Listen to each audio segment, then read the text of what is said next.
يا صباح الهنا وصباح العسل وصباح كل حاجة حلوة. النهاردة بقى بنعمل لكم حاجة كده جميلة جنب أي أكل، هتعجبكم جدًا، جدًا وهتحبوا تجربوها.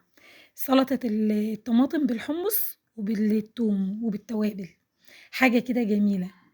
جربيها جنب طعمية الصبح كده في الفطار، كوباية شاي، جنب طبق فول، جنب أي حاجة هتديكِ أحلى طعم مع الأكل.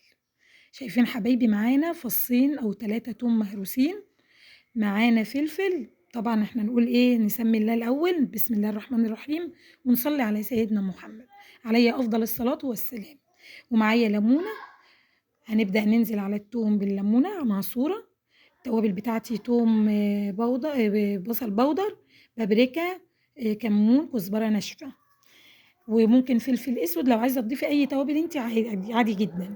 معانا هنا دلوقتي الفلفل والتوم قلبناه مع بعض، بننزل عليهم بربع كوباية من الخل والحمص بتاعنا بالشكل ده، قلبنا كل التوابل مع الحمص، ممكن تكتفي بيها سلطة حمص بالثوم وبالبهارات والحاجات دي، وممكن بدأنا كده قلبنا الطماطم مع الحمص مع التتبيلة بتاعتي، هبدأ أنزل عليها بحوالي معلقة زيت أو معلقتين زيت بالشكل ده، معايا في بولة كده أبدأ أقدمها.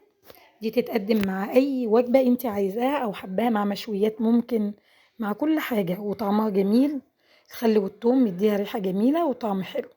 هابدأ أنزل بيها كده ببولة كده وإيه، ونقدمها بألف هنا وشفا. متنسوش حبايبي لو عجبكم الفيديو الاشتراك في القناة، أشوفكم على خير في الفيديو الجاي.